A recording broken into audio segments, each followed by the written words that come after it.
Was everyone? We are back to mock again. I know you missed it last week. Some of you were demanding it. So here we go. We're going to mock on Sleeper, redraft mock. Get in there and you can draft with us right now. We did do a couple extra underdog drafts just because if you don't know already, you should know if you're a loyal viewer of the channel that we partner with Underdog. Best Ball Mania is now open. The puppy, the chihuahua, all sorts of dogs are out there. Join them now. I'm already in about 10 slow drafts. Chris is going to max the Best Ball Mania. He promised to. We've got to see it happen.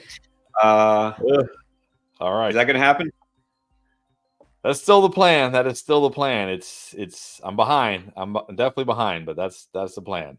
We'll get there. We'll get there. All right. It's a long might have to do like a 24-hour best ball draft marathon in August or something to get there. We'll see. Hey, sign me up for that. I like the slow drafts. But we're going to do a fast draft right now. So join in. If you didn't notice, the link is out there. Jump in there while you can. We got a couple spots open. I felt for some reason I'm picking at the end today. I'm on near the 11. And Chris, you're taking the 3. Taking the 3. I like it. I think this is a good spot. I had the 4 in our underdog draft that we did last week. I thought it felt pretty good. Let's see how the 3 feels. I will say, because you know that we've been mocking every week, basically since the Super Bowl. As soon as we could possibly mock draft, we've been mock drafting. So got a pretty good sense of where guys should be going, not just where I think they will be going, but where I feel like they should go. So let's see how this plays out. Things are always changing in the NFL. Are we full? Looks like we're full. Looks like we're full. Full PPR here. 2 running back, 2 wide receiver, 1 tight end, 1 flex. Here we go. Lions head coach Dan Campbell is on the clock. All right. Been with us, Dan Campbell, a loyal drafter. All right. Yeah, he can't pick Christian McCaffrey here, can he? We can. All right. CeeDee Lamb. What do you think, Dan Campbell? What would the Lions say, Dan? CeeDee Lamb, not a bad pick. There goes CMC falls to the 2. So Chris, you're gonna take. I gotta go. I still gotta go Tyreek here. I think I still have Tyreek at 3. Yeah. I'm with you on that. No reason not to take Tyreek. No, it's interesting. You kind of mentioned like in passing, we do every week, of course, still multiple videos, and we talked about some potential breakout receivers, and one of the videos discussed Jalen Waddle, and he kind of real quickly was like, well, Tyreek Hill's in 30, and he was hurt last year. That kind of caught my attention because that makes me think, do you have some concern? Do you think that it's possible that the Cheetah maybe loses like a fraction of a step this year? Or do you have like maybe a possibility of a red flag? You always have to worry about that when a guy is entering his 30s, and especially a speedster like Tyreek Hill. Like, look, Tyreek Hill's a great wide receiver. He's not just, Tyreek Hill isn't just a one-trick pony, like just run fast. But we saw it last year with the guy like Stephon Diggs. Like we've seen it with guys like DeAndre Hopkins. Now, obviously, Diggs and DeAndre Hopkins, not the athletes that Tyreek Hill is, for sure. But you always have to be a little bit concerned. But at the same time, you also have to say, hey, if this guy stays healthy and doesn't lose a fraction of a step, like 2 straight years with 1,700 receiving yards, like, yeah, I'll take my chances. I'll take my chances there. Oh, yeah. Yeah, that's the thing is you can say, well, Jamar Chase, he's missed plenty of games. Even Justin Jefferson, we thought was not only the best, but the safest pick last year. Yeah, see how that turned out. Clayton is definitely, you just rename all your teams, get my guy. He is team get my guy. Yeah. Marvin Harrison in the first round at the 10. All right, I'm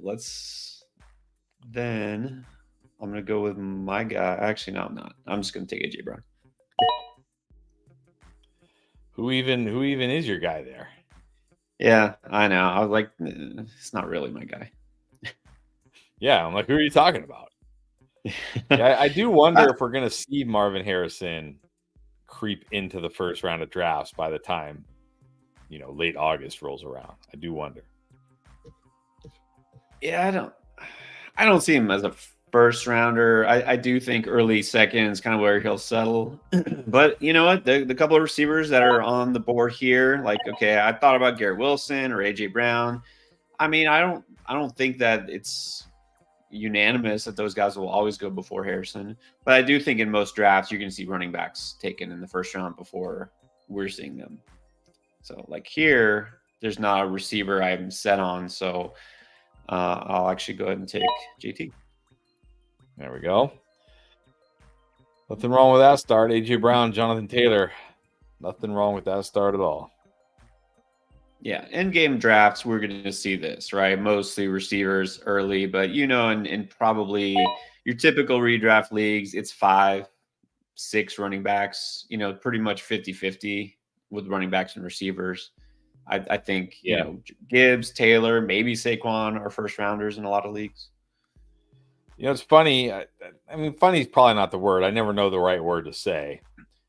But I remember like 3-4 years ago when we were doing these mock drafts, we were always talking about like how people draft running backs too much too early. And we would get a lot of comments on our mock drafts like, this draft is ridiculous. All those wide receivers, this is dumb. But you've seen, like, if you look at underdog drafts now, wide receivers fly off the board. It's like the fantasy community has finally, I don't want to like try to like sound egotistical, but it almost feels like the fantasy community has finally caught up and it's like, oh, maybe maybe we should draft wide receivers more early. You know what I mean? It's kind of funny to me to see like now our mock drafts that used to be like people used to think our mock drafts are ridiculous. Now they just look like every other mock draft. So we might, even in like your home leagues, you might see a lot of wide receivers, is what I'm trying to say.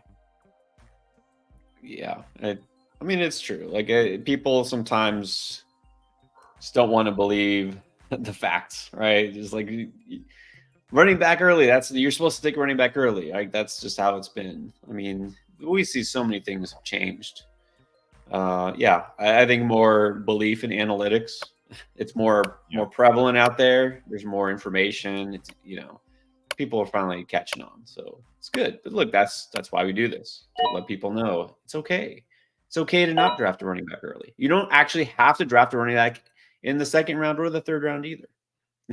That's true. You absolutely don't. Well, you really don't. you don't even need to draft one in, like, honestly, unless you're in like obviously certain leagues. But I mean, yeah, zero RB is such a good strategy for a lot of leagues. So what do you think? I don't know if huge, but do you think there's a very distinctive teardrop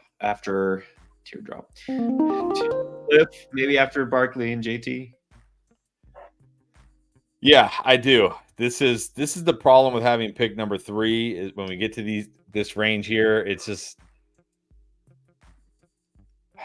just feels like none of these guys should be picked here, but you have to pick somebody. But you have to. It's like, yeah, it's. I mean, is there any running back you're even considering at this range? No. Yeah, it's just, I don't know. Like at this point, it's either a veteran like Evans or Debo, or you're taking a Texans receiver, right? Pick the one you like the best.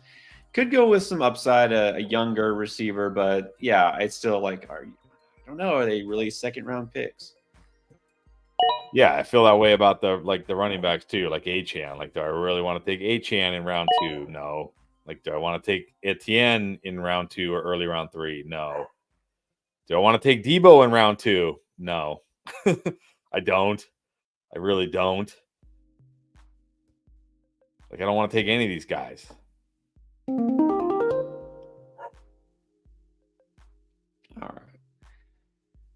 right. I get. I was trying to avoid having both Dolphins wide receivers, but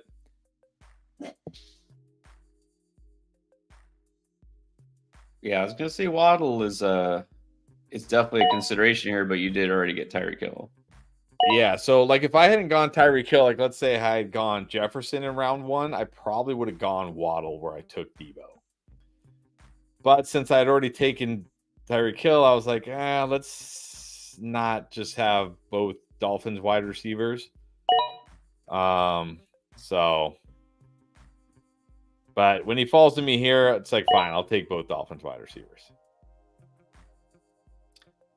Yeah, the other guy, I think, again, don't know that I feels like a second rounder yet, but I would say is up there along with that same group, those 5 receivers that we're taking.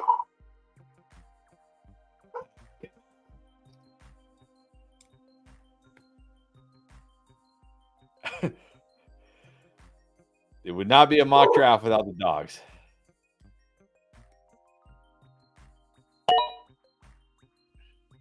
UPS. UPS guy. It's like my dog. Somebody drops off a package, they go nuts. Impeccable timing. Michael Pittman is a guy I think might warrant consideration in that range. Yep, I definitely thought about Michael Pittman there. I like Pittman. I thought about him there. I thought there was a chance I could get him on the way back.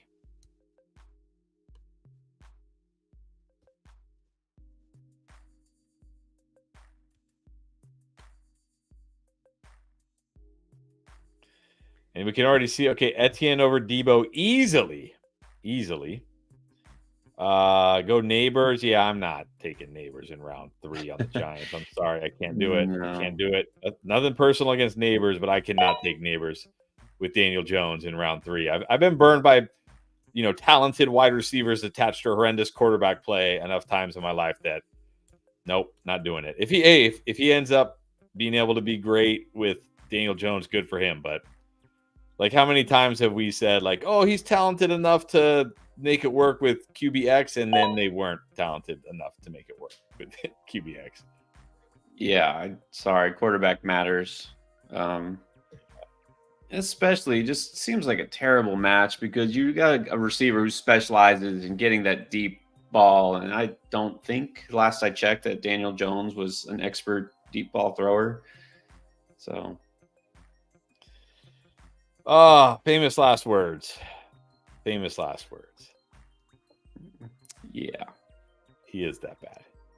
And he's bad for fantasy. That's the worst part. And the other thing about Neighbors, like Neighbors, I will say, if there's a case for Neighbors with Daniel Jones, it's that Neighbors is a good yard after catch guy. So maybe the Giants will just manufacture ways to get him the ball, and he can do some damage like that. But the case against him is, like you said, there's going to be games where he's wide open and Daniel Jones is going to airmail him or throw a horrible pass, and people are going to be like, "Oh my God, he was wide open," right? Or he's gonna have like a slant where it's like if the ball is in stride, he's gone 60 yards to the house, and it's going to be way behind him, and he's not going to be able to catch it. It just is. It is. I've seen it with over year after year. It's just better to avoid horrendous quarterbacks. It's just better. Like, sure, every now and then they can come through, but more often than not, they won't. Yeah, we've seen that movie before, and we know how it ends, and it's not good for the Giants or for their fantasy prospects. And look, I'll just say this: I don't think it's a good thing that they lost their best offensive weapon in Saquon Barkley as a running back, because if the running game isn't as good, that's not good for the passing game. You're forcing more pressure, less favorable situations for the quarterback and the offense in general. Yeah, I'm pretty out on Neighbors. That's a good point, because at least before, teams had to respect Saquon Barkley in the running game. Now it's just going to be like, they're just going to be like, okay, if we can take away Neighbors, what do the Giants have? What do they have? They have nothing. They have a terrible quarterback, and yeah, that's a very good point too. If teams really don't have to respect all the rest of their pass catching weapons as much, that's exactly right. Let's just sit deep and not let Malik Neighbors beat us. Okay. Yeah. Look, we'll see. Like I obviously Neighbors is a fantastic prospect, and I think Neighbors will still have a great career. But until they replace Daniel Jones, I'm like Dynasty. Yeah, all in on Neighbors in Dynasty, 100%. Redraft, If I'm wrong, I'm wrong. It's fine. Well, Taz is a fan. I mean, he obviously took him. He's saying, he's my third receiver. Okay, yeah, major upside at third receiver, but I hate taking him in the third round. I think if you got him later, I would feel better. But, hey, you never know. You never know. Maybe he's the one that can overcome Danny Dimes. Maybe he can propel him to QB1.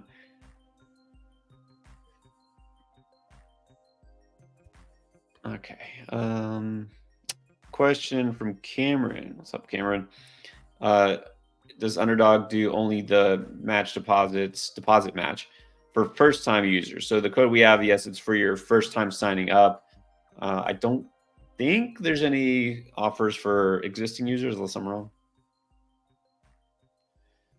Yeah, I think if you deposit again, you're just gonna I don't think they have any kind of deposit match for the second time, unfortunately. It's just that first time. Yeah, it's the incentive to get new users onto Underdog. If you're already on Underdog, it's awesome. Now they do always have some special picks. You get some freebies, some discounts. So if you do the pick'ems, then check that out. Always some sort of promotions, giveaways. I mean, lots of stuff. So that's not the only thing they have going on. But as far as deposit match, yeah, I think that's for the new users. Oh, it's ugly right here. It's ugly. I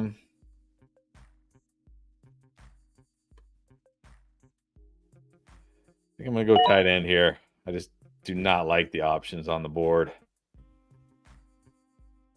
Yeah, pretty happy because even though I never get McBride in these mocks, I think I did once.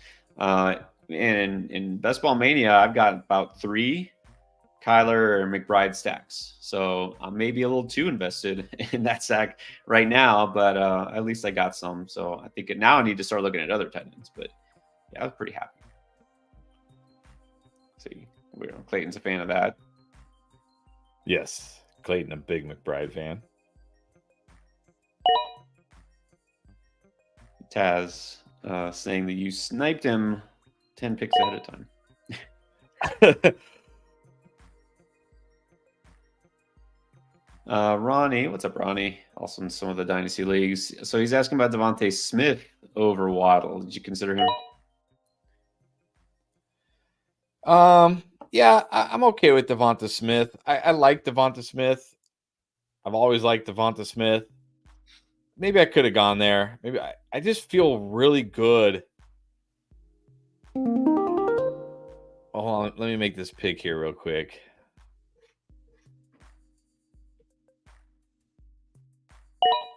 I was gonna say I just it's one of these things, like it's not something where I can say like, oh, because of this stats and this and that I think Jalen Waddle is going to have a huge year.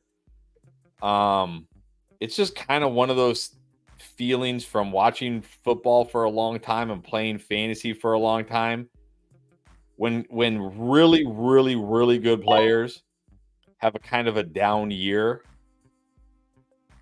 and they're still young and they're still in their prime, they almost always bounce back in a really big way. Maybe it's just regression, right? They bounce back in a really big way the next year. So I might just be irrationally high on Jalen Waddle right now. I feel like he did have kind of a down year last year for varying reasons. A lot of it was because he was banged up, but for other reasons.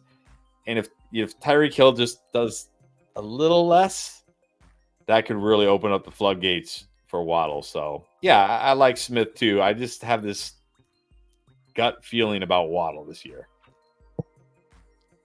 I'm right there with you. You know, I'm irrationally high on him, but I get exactly what you're saying. I think he's due for a big bounce back year. Yeah.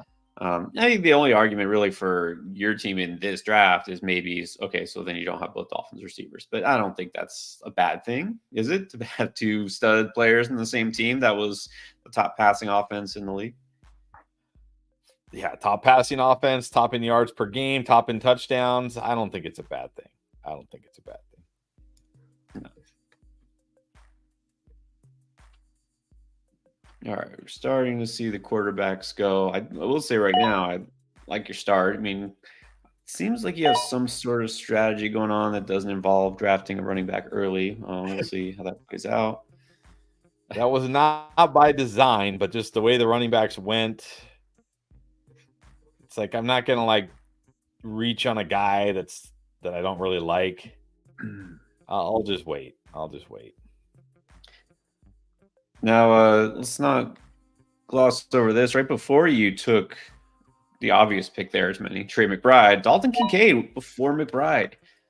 So Justin's asking Dalton Kincaid, tight end one. I'm assuming you're meaning a tight end one, not the tight end one, although maybe you do.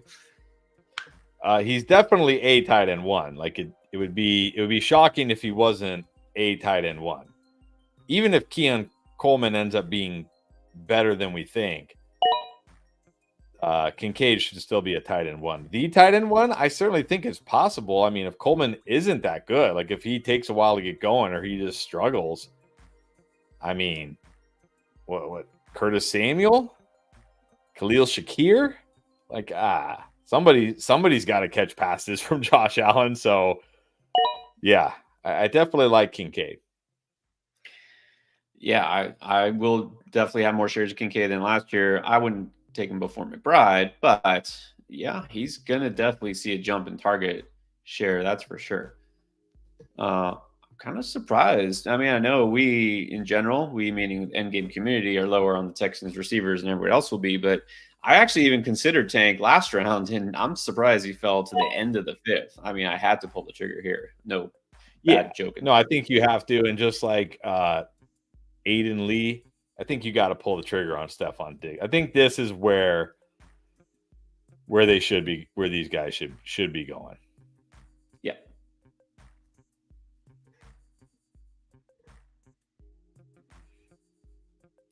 And Miguel just noticed, by the way, Miguel after me, so he's getting ready to snipe me. He's very good at doing that on the underdog drafts.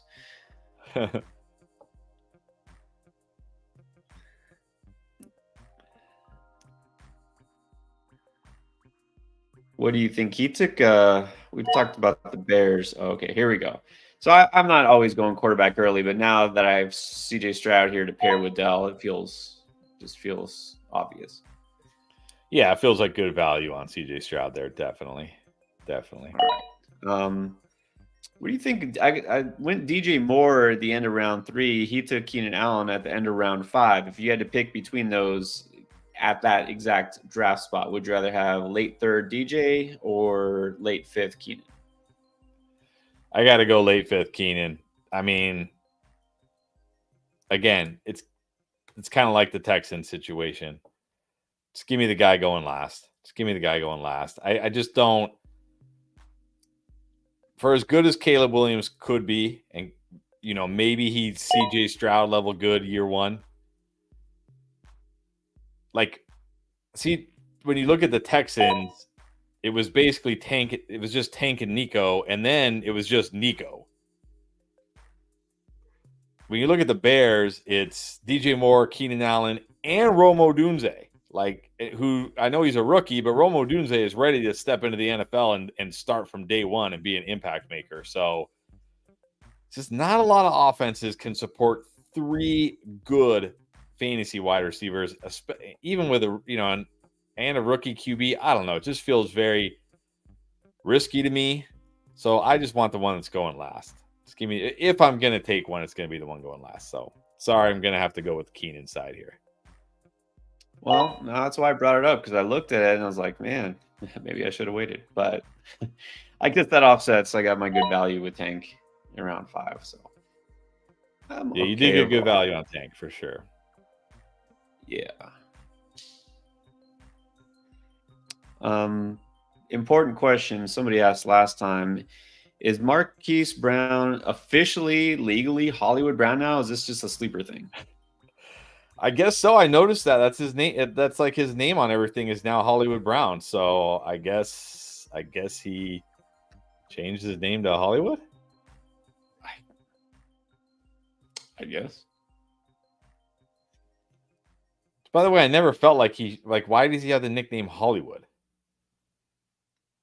Why what? I read this once, and I'm seeing if I remember. I think it was something. I think maybe I'm wrong. I think he's from South Florida. There's a Hollywood, Florida, because it's not that far from when I grew up. Maybe is he from that area, or maybe it was just a nickname, like because he was flashy. And man, now I can't remember. Maybe it's both. I mean, yeah, okay, that makes sense. If he's from that area, that makes sense. Is he really? I mean, I guess he's he flashy. is. There you go. He's from Hollywood, Okay. Florida. All right. Yeah, he was because that's why Lamar Jackson, and him, because they both grew up in South Florida, in that area. So there you go. Okay. I think that would fit. No, you got to ditch the Clayton part. It's just Hollywood. Come on. Clayton Hollywood. They just tell the world you're not really Hollywood. You got to just be Hollywood. The way he's been drafting, it should be Marvin Ayuk. Yes. Marvin. We'll agree. I think Hollywood round 6 feels pretty good. All right. You got a running back. You took Mondre, and now you got the stack with Murray. Very nice. Yes. I think I'm officially at the point where I'm taking Kyler over Burrow, just straight up, no matter where they fall. Yeah. Oh, man. Probably just for that rushing. But I mean, I think people do forget that just 2 years ago, when Burrow was healthy, he was the QB3 in fantasy. I know the upside's there, but him and Chase, it's always something, but also doesn't have that rushing upside. I just feel like Kyler is set up to smash this year. I was off of him last year, and actually I was kind of off him the year before. So now I'm in on Kyler this year. So that's part of it, but also I feel like Burrow is a little overrated. Okay. Uh-oh. Yeah. Here we go. I don't think we have any Bengals fans in the crowd, so I feel safe to say that. Well, if we do, we're about to find out. All right. Well, Amal is surprised, but no torture pitchfork.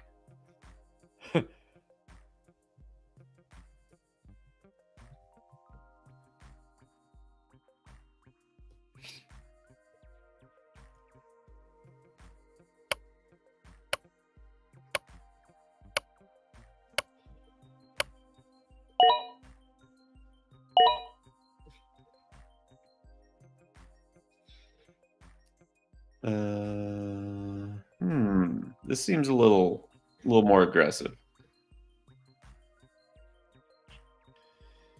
Well, how many games is he going to have Hawkinson, and how good and healthy is Hawkinson even going to be in those games? Not that that's a huge loss. He's a tight end, but yeah, I don't think we see Hawkinson until at least midway through the season, and then probably eased into action. Remember, he tore his ACL in the playoffs, the NFL playoffs, not the fantasy playoffs, the NFL playoffs. So,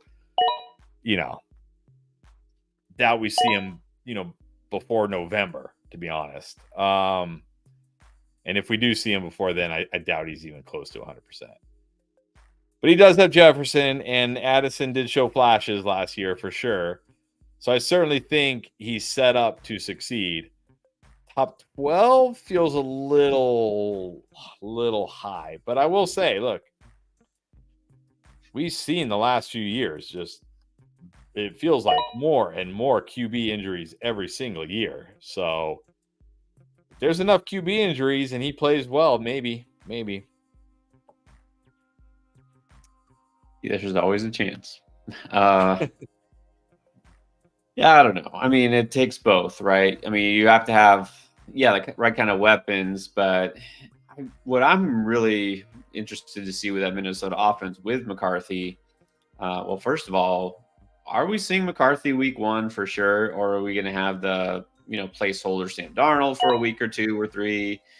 I think that's still very much a possibility. I don't think it's just some coach speak, when they're saying, "Oh, we'll see what happens." Oh, I think they have to see that McCarthy's actually ready week 1 before they put him as a starter. Like Caleb Williams, come on, it would be ridiculous to even pretend otherwise. But JJ McCarthy, not exactly the same situation. Wow. Okay. I'm probably going to have very little George Kittle this year, but I will take him here because I feel like it's a decent value. And if Jake Ferguson's already off the board, then yeah, I don't want to get stuck with like Darren Waller or something. Yeah, I think at this point, George Kittle, more than an okay pick. Yeah, just with McCarthy, again, also not going to be able to bail you out with his legs, right? So he's going to depend a little bit on that volume. Are they really going to let him pass as much, as deep as a guy like Kirk Cousins would? We'll see. He's got to prove that he can do that because they're going to have to tailor the offense now to his skill set somewhat. And then, because you could say, well, they let Nick Mullins go out and just sling it. Well, that's all Nick Mullins knows how to do, right? He's not a game manager because he can't take care of the ball very much. That's just all he can do. Like, hey, just chuck it, and so hopefully something good happens. So yeah, I don't know if he has top 12 upside, but super flex league, I think he'll be startable.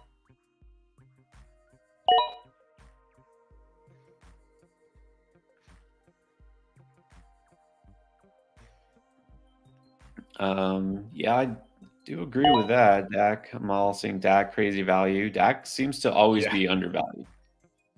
Yeah, we have a video coming out Friday, insanely underrated players, and I don't know why I didn't put Dak on there. It's like he's always underrated. No respect. I wonder if I really think a part of it's because he is in Dallas, which I think everybody feels is always overrated, right? The Cowboys are the team that's always in the spotlight and always underachieve in the playoffs. And look, just forget all that. Just look at the numbers in fantasy. He's always one of the leading passers. Yeah, I think if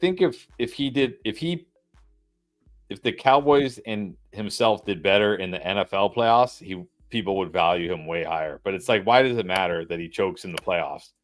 He doesn't choke in the regular season when he's out there dropping 30-point, QB weeks every week for you. It's like, who cares? Who cares if he chokes in the NFL playoffs? Exactly. Like it would have been nice to see him get a receiver somewhat earlier in the draft, or maybe any sort of help receiving in the free agency. Yeah, it would have been nice. But as long as CeeDee Lamb's there, he'll be fine. He'll throw it enough. And I think the fact that they didn't address running back is probably just going to mean more volume for him.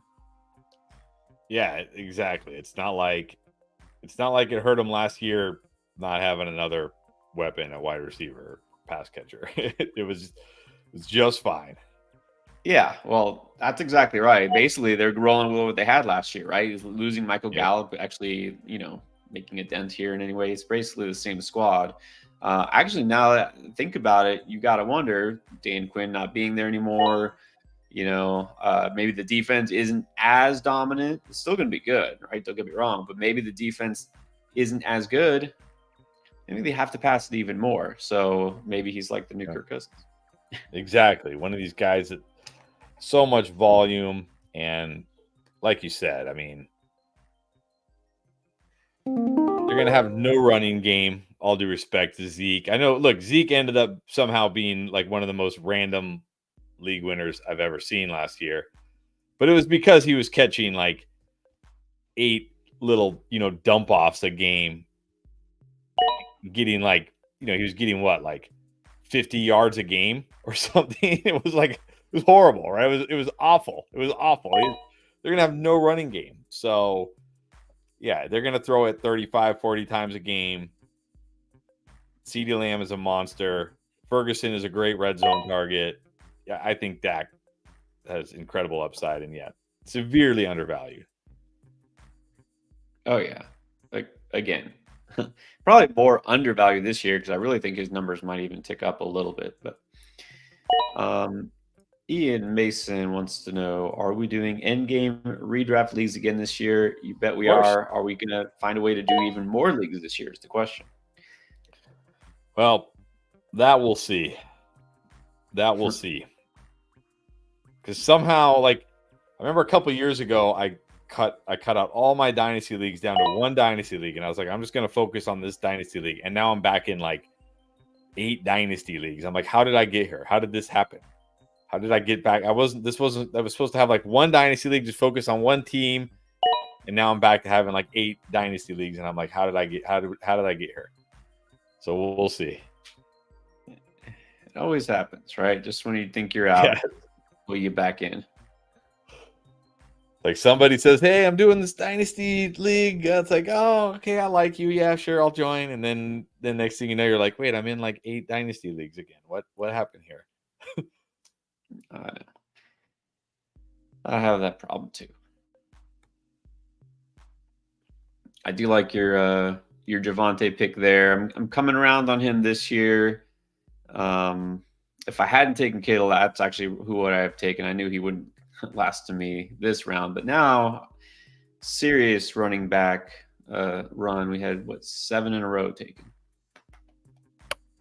Yeah, I'm fine with Javonte as an RB2. I'm not. I like Javonte, but I'm not going to pretend like Javonte, I think, has like league winning potential this year or anything, because I don't think that Broncos offense is going to be good enough for that. But I think he can be a solid RB2 with some upside. And for a 0 RB team, I'll happily take Javonte. Yeah, we got pretty good build.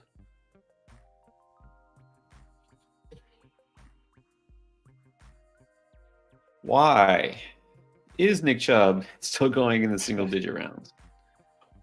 I feel like even when Nick Chubb retires, we're still gonna have to talk about Nick Chubb.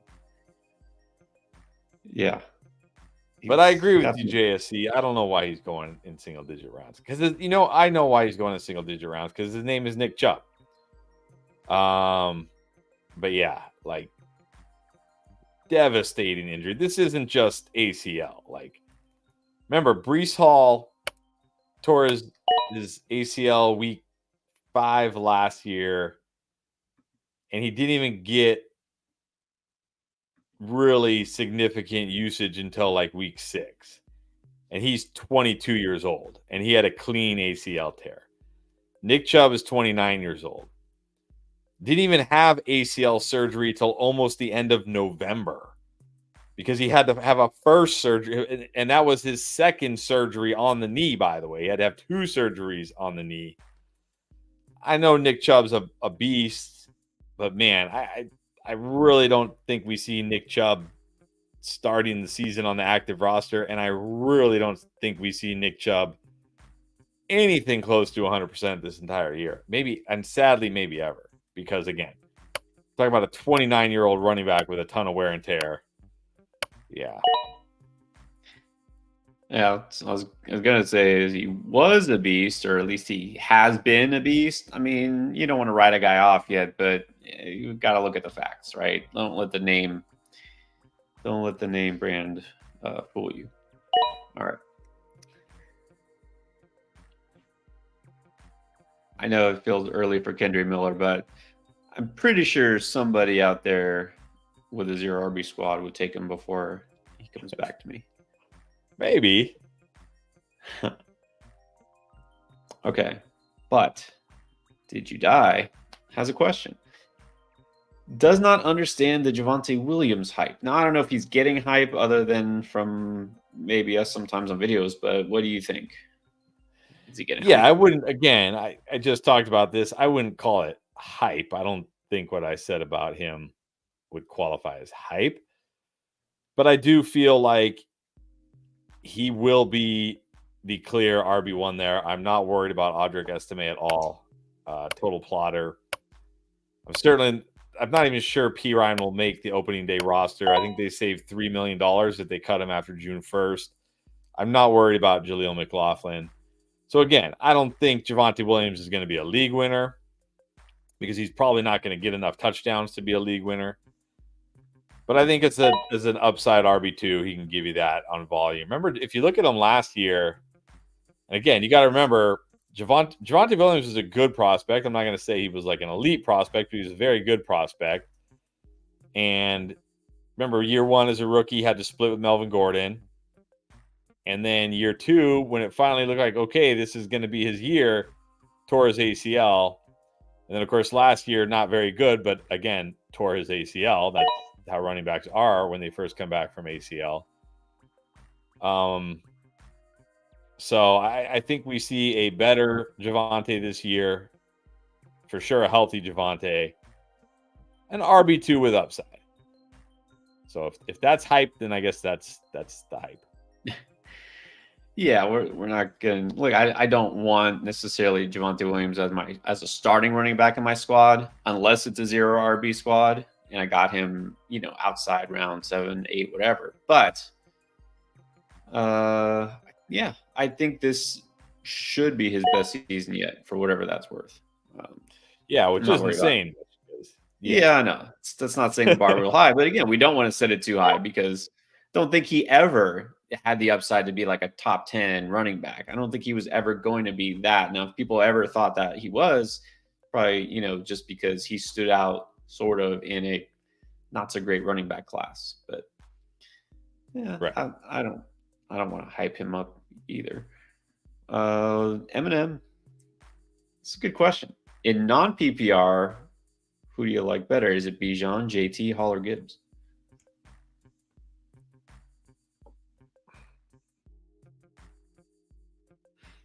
It's a coin flip between Bijan and Hall. The only reason why I give Hall the minusculest of edges is because I feel very confident that Robert Saleh will do this guy. I mean, look at last year. It was absolutely insane. Like they were giving this guy the ball like 25. The guy first year back from ACL, and as soon as he was like halfway healthy, they were giving him the ball like 25 plus times a game. So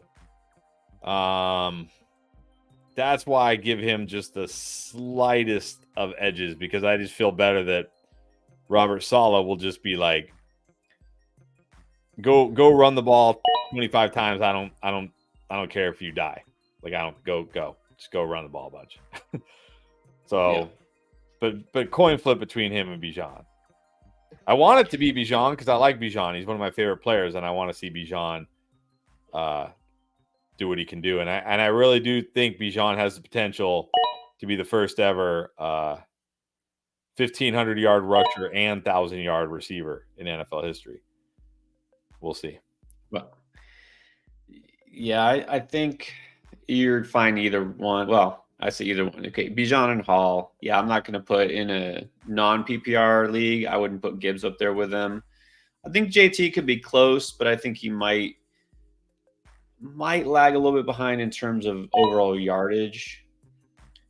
I think it's either between Bijan and Hall. I would go Bijan because, look, all of these guys are going to obviously take a hit non-PPR because that's what makes them elite running backs, right? They also catch the ball.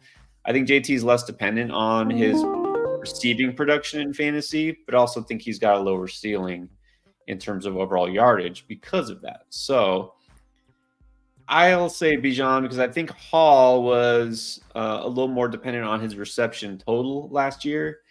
And yeah, they did have to go through him basically because that was the passing game last year was basically like, let's dump it off to Breece Hall because we can't throw the ball downfield without getting intercepted or sacked.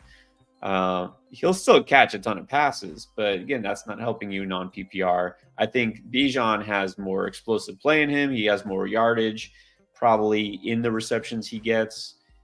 Touchdowns might be the equalizer, and who knows, right? We don't know that. But I think I like the Falcons' offense better than the Jets' offense as a whole. Ooh, spicy. Although, yeah, I mean, maybe not spicy, but I do think, like, I know last year that they couldn't throw the football, but I also still wonder, like, how much are they going to throw the football with 40-year-old Aaron Rodgers coming off Achilles injury? I mean, I still think they're going to be a team that leans on the defense and runs the ball mostly.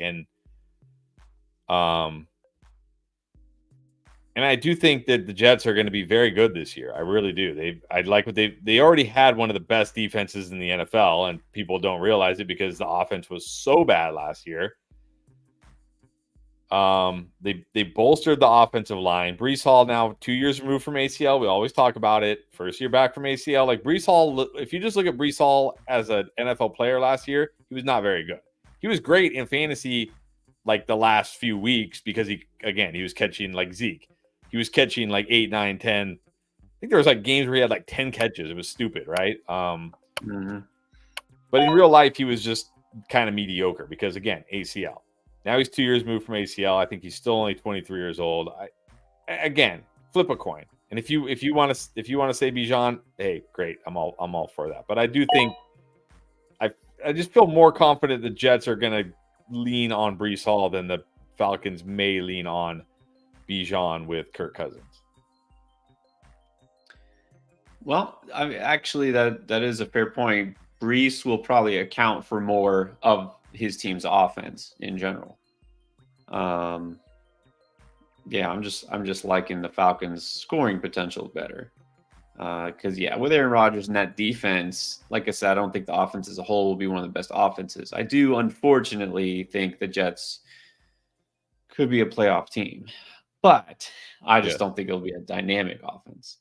But yeah, Breece Hall, either way, I think you're fine. I wouldn't be shocked if JT in non-PPR, JT, winds up outscoring both those guys if he winds up scoring a ton of touchdowns. It's possible. And real quick, Stefan. Oh, thank you. Goated. You to forever. Go. You the go forever. Yeah, thanks.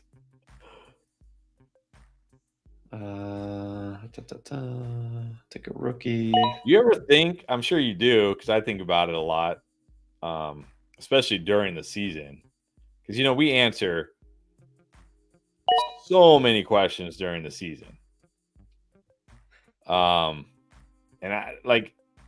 obviously I feel like every week there's like one or two guys that we get a ton of questions about, and it's like, oh man. And those are like the one or two guys I'm really paying attention to, because if we told everybody, you got to start him, it's like, please do well. Or if we said, like, you cannot start him this week, it's like, please buzz. Like, do you think about that too? Like, oh man, we told everybody to start this guy and he's doing terrible, or we told a bunch of people not to start this guy and he's doing great, or whatever. Like, oh, so it's more stressful than my fantasy teams, to be honest. Oh yeah, I still think about like a video I made in 2 months, in the preseason, where I said this guy's gonna,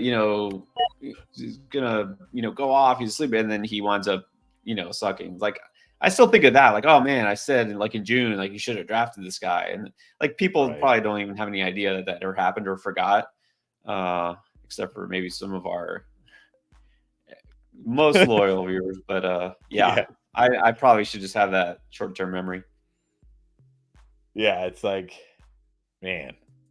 So appreciate you saying that, because it's like I always wonder, like, man, are we mostly like, I know we're not going to be 100% right, of course. Like, we're never going to be 100% right.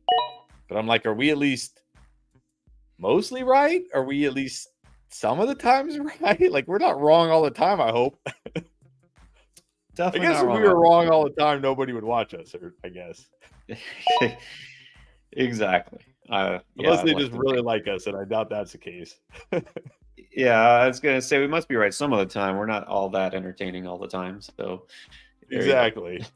I don't think people are watching. I mean, unless people are watching us, just they're like, okay, they said to start this guy, so I'm going to sit him. Okay, they said to sit this guy, I'm definitely going to start him. Maybe they're doing that, right? Like Reverse thing. Hey, some yeah. people started doing that with some very well-known analysts out there, the ESPN guys. But yeah, but I wouldn't say to do anything that I would do myself. We'll put it that way, right? Exactly. Yes, exactly. I think that's the one thing that gives me peace, even when we tell people like, you cannot start this guy this week. He's gonna be terrible, and then he goes off.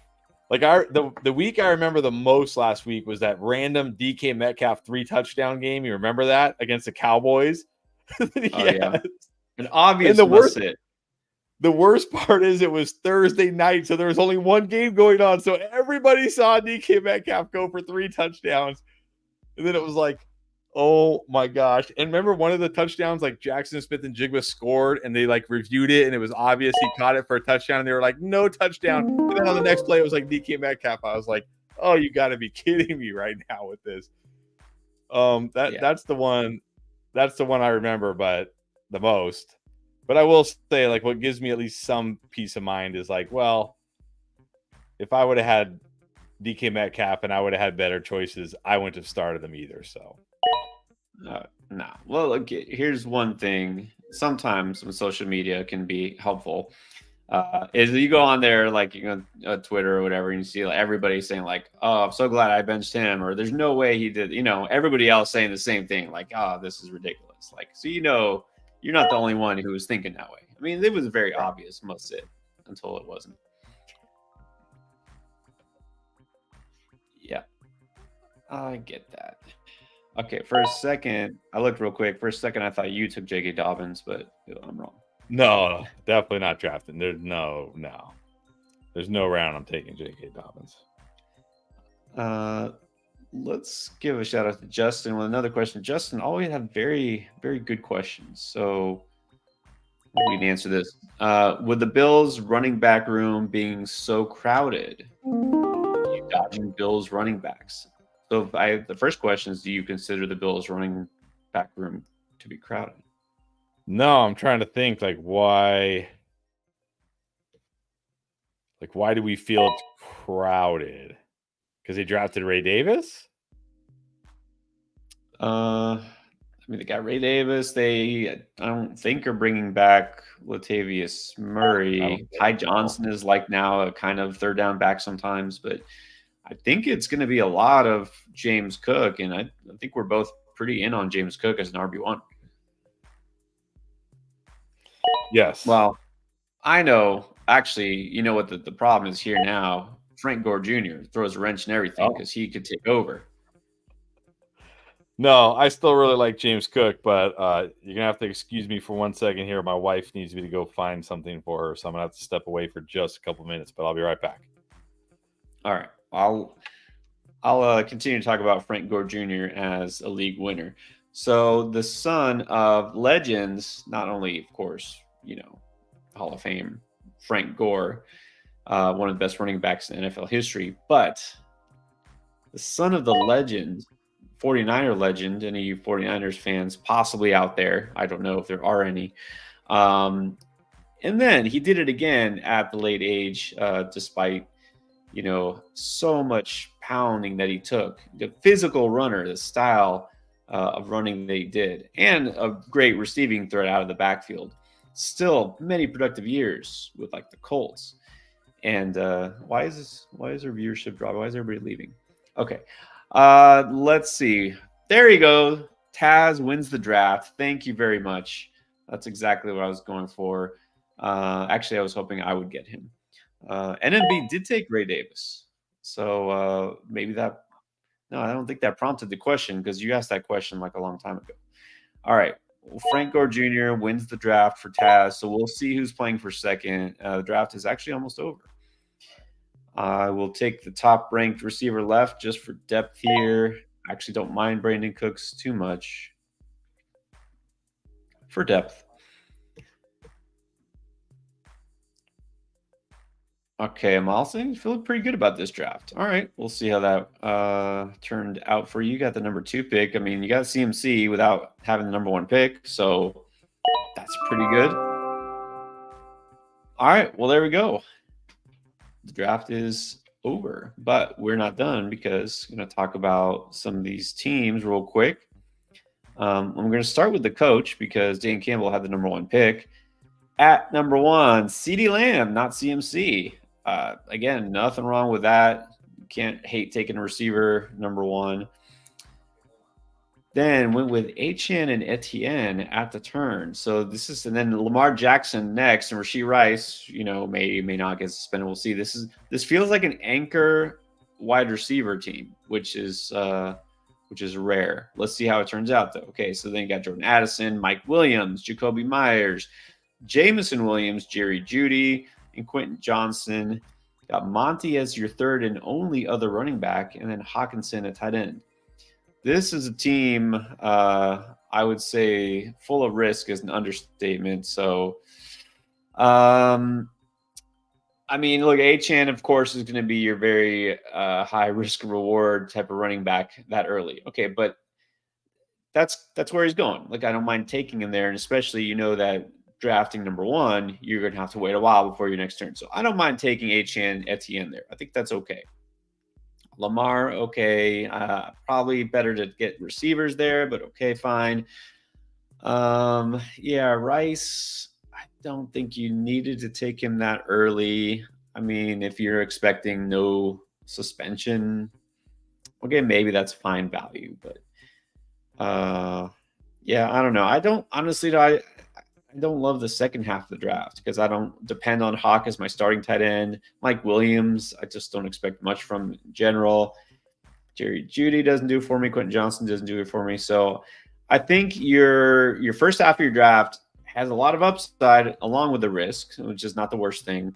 Yeah, I just don't love the second half too much. But let's go to team 2, which is Amal.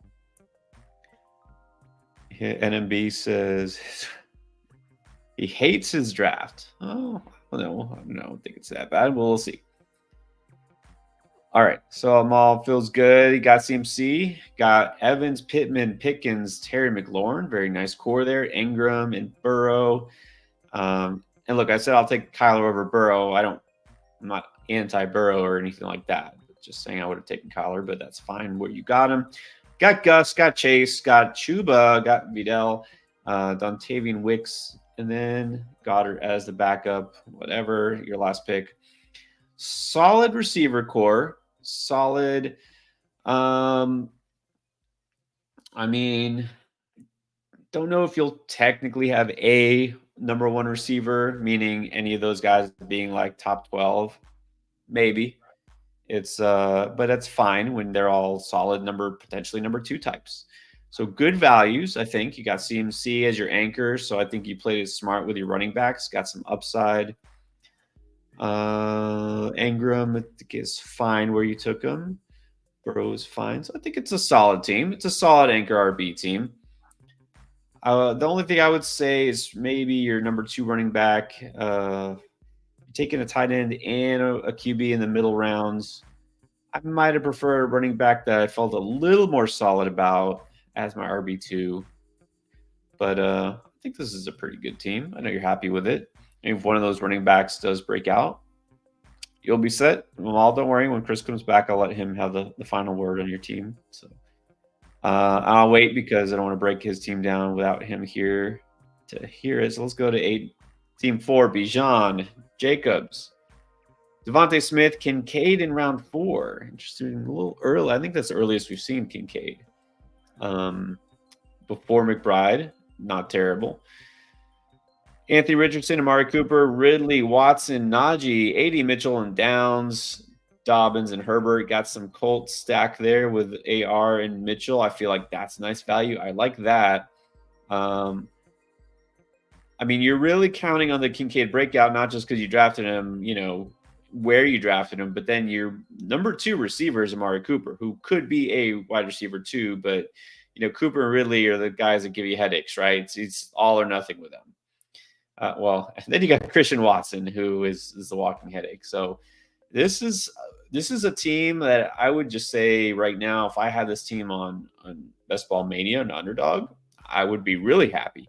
In redraft, it's a little headache inducing, but you do have a lot of upside, a lot of weekly upsides. So if Kincaid does come through, then this actually could be a really good team. Number 5 is the Brown Mamba. Jefferson, Ayuk, Clayton. Let him fall that far. I'm actually kind of shocked, but we get to Clayton later. Laporta, DK, Mixon and Swift, Love, Dobbs, Warren, Sharps, Palmer, Algier, Rashawn Johnson. Running back isn't going to be making me do backflips. I don't want Mixon as my RB1.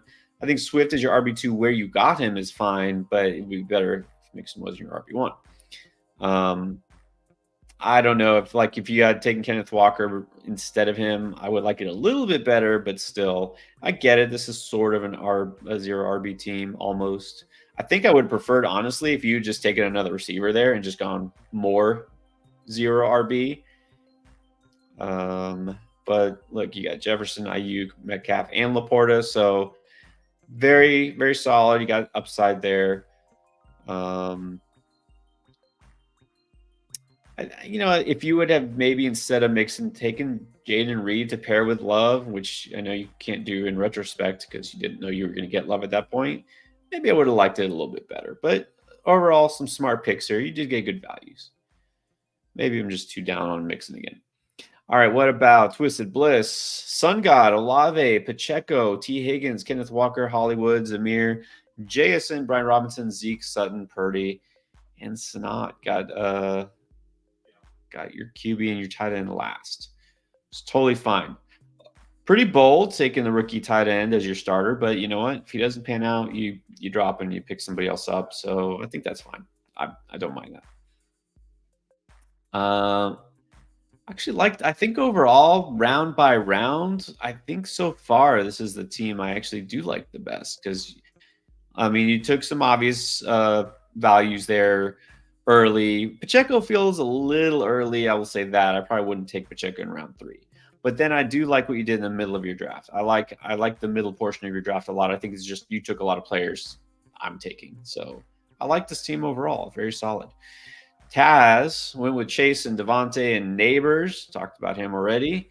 We'll see how that turns out for you. Then you got Andrews and Mahomes. This is, let's call this zero RB, right? You waited 5 rounds and you took Connor, Pollard, Mostert, Chubb. We already discussed him, of course. Troy Franklin, Pearsall, Wilson, and the legend, son, Frank Gore Jr. So this is a win. In seriousness, I will say I think this is it's a veteran RB group. So, if you swap the Chubb pick out, might help a little bit, but still, it doesn't make or break this team. Let's just be honest. He's your 4th running back. So this isn't a team necessarily that I would draft, but I think you do have some upside here. So I think it'll be solid. The Connor pick would have looked a lot better before the NFL draft. So, and trying to think if I would have, would I take Ramondre there? Nah, I might have just waited there too. So, again, I think maybe at that stage, maybe it's just this at that round, you might have been better off taking like a Hollywood or a Cooper and buying the dip on those guys and then just keep going RB after that. But I do still think this is a solid team. Aiden Lee went Brees and Kyron, Cup, Kelsey, Diggs, Kamara, Godwin, and Dak. Nice value there. Eckler, Lockett, Ty Chandler, Gabe Davis, and Rashid Shaheed. You went the double hero RB. Look, if Cup comes through, that's a win for you. I think Kelsey's fine there. No, I'm personally taking McBride before him, but Kelsey in round 4 is fine. Diggs, I'm not taking too much, but you got him at a good spot. Godwin, again, good value. So if your veterans come through at receiver, this is a great team. If Diggs is dust or Cup is hurt half the season, this team is in trouble. So, but look, you stuck with your guns. We'll see how it plays out. NMB doesn't like his team, but let's see why. Puka, Drake, Nico Collins, Jalen Hurts, Roma Dunze, Kyle Pitts, Lad McConkey, Zach Moss, Shakir, and then Ford McLaughlin. Ray Davis and Bucky Urban. Well, I will say 0 RB is totally fine. Is Zach Moss going to be a potential solution for a 0 RB team? You might have gone a little too 0 RB, but actually, I will say this. I would have liked Javonte Williams there for you instead of Zach Moss.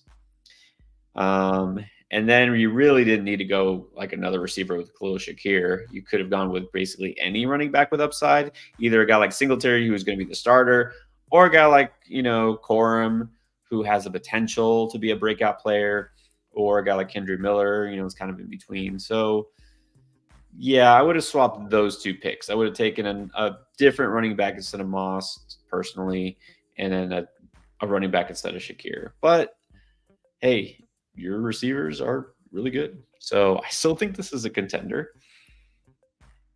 And then, obviously, my hope was just to get Moss, Benson, and Ty Chandler. Well, in this crowd, you can't always get the players you want. But that's okay. Waiver wire might do you some good. Clayton, let's see. Went weird tonight. Not that he took Marvin Harrison in the first round. That's normal for him. And Barkley, he's big on Barkley. I'm big on Barkley. I think he's an early second round pick too. But then decided to go Henry and Cook, 3 running backs. All right. So let's see what happened after that. When Jaden Reed, Deontay Johnson, then went back to running back with Jonathan Brooks, which I think is interesting. And then Brian Thomas, D. Hop, Spears, 2 tight ends. And then Caleb Williams at quarterback. Yeah, Clayton was having fun tonight. Look, I will say this. You won't have to play the waiver wire for running back, most likely. So that's nice. I think the D-Hop was a really nice pick. That's a great value there. And Deontay Johnson is your number 3 receiver. I think is really good. Jaden Reed, I think I would have preferred, Tank Dell, Keenan Allen there, but okay, that's fine. I think your receiving core actually is not too bad considering the way it played out. And I'm totally fine waiting on quarterback. And you have upside at tight end. So I think this team actually might wind up being surprisingly good, despite being unconventional. And then there's my team. I'll just give you my thoughts on it. AJB, DJ Moore, Zay Flowers, and Tank Dell. I like the value I got on Zay and Tank. DJ Moore was kind of like, that's the receiver I like the best. I think he's fine there still. It felt a little early, but I didn't want to go with one of those running backs there, although I guess I could have. So I do like my 4 receivers. I like having those guys all in my lineup. I like JT as my anchor. I think Aaron Jones is, if he comes through, it'll be solid. The rest of my running backs, it's okay. Kittle, I'm not drafting typically, but I just bought the dip here because I think it was a good value. And then I got Stroud, which I probably won't get too much Stroud this year because I think he's going to get overdrafted. But I'm happy overall for the most part with this team. If I had to redo one pick, it might be that I should have just gone James Cook or Rachaad White over DJ Moore. But I don't think that would have made a huge difference. I do like it overall. And let's wrap up with Miguel. Garrett Wilson, Jahmyr Gibbs, Josh Allen, Rachaad White, Keenan Allen, Xavier Worthy, Ferguson. Miguel is definitely a fan. I know in the underdog drafts, he usually snipes him from me. I know now if I want him, I've got to take him a little earlier. Get your guy. Keon Coleman, not a guy I would have taken. Blake Corum is a guy I would have taken. Curtis Samuel going with another Buffalo receiver to pair with Josh Allen. All right. See ya. Jalen Wright, Leggett, and Rashad Bateman. So interesting build. You went receiver, running back, quarterback, running back, receiver, tight end. So you at the turn here, you kind of got your guys. Good value at receiver for the most part. I'm not personally huge on Leggett, but he's a late pick. Not huge on Coleman, but still got upside. A little early for Ferguson. Honestly, you probably could have waited until the next time around and maybe got him. So a solid team. I think it's solid, and it does have some upside. Like I like Garrett Wilson as a first rounder. Worthy, we know will have his weeks. Don't love Keon Coleman, but can't deny he does have some upside to pair with your Josh Allen. So some of the picks felt a little early to me, but overall, you do have a lot of upside. I think this is a team I would probably prefer a little bit more in best ball than in redraft. But Clayton went 2 tight ends because Bowers is a rookie. Okay. Hey, you got upside. You know what happens if Bowers is just not involved much early or doesn't look good? You drop him, no big loss. Yeah, I do agree. Njoku's being slept on a little bit. All right, and then let me just break down Chris's team here. He went with Tyreek Hill, Debo, and Waddle. Talked about the 2 Dolphin receiver thing. Yeah, maybe Devontae Smith would have been the move there, but still, I don't hate it. I think it's fine. I'm kind of surprised he didn't go Pittman instead of Debo actually in round 2, because I know he's big on Pittman. And it feels early for all those guys, but could have gone Pittman, Smith, maybe Debo falls at that point. Who knows? But still, you've got 3 really good receivers. And then Christian Kirk is a really good 4th receiver with Malachi Corley just kind of sitting on the bench. Got Trey McBride, stud tight end. Got Kyler Murray to pair with him. And then the running backs are Ramondre, Javonte, Benson, Dowdle, Bigsby, Gibson. When you go pretty much 0 RB, that's what you're going to do. Look for upside. He got it. I love the Benson pick there. The Dowdle pick, I think, is pretty smart. Tank, I was big on last year. Probably will be off him this year because I got burned, but we'll see. I mean, upside, right? So it's pretty solid build. Yeah, no complaints here. And people are going to ask, do you want 2 receivers from the same team? If they're both studs and it's an elite offense, yeah. Now, I don't think I want like Hollywood and Xavier Worthy on the same team because, those guys probably won't both be productive on the same given week too often because that offense is spread it around more. But it always depends, and it always depends on value. Yeah, I hear you. That's exactly right. You shift your mind from the best ball mindset to the redraft mindset. But as I say that, I'm about to go check on my slow drafts in Underdog because I got about 10 of them going right now, trying to enter as many as possible. Speaking of that, we're going to be doing another Underdog draft this weekend like we do. So y'all already know the deal here. Check us out. If you don't have notifications on, turn them on so you know as soon as we go live. All right, guys. Thanks for watching.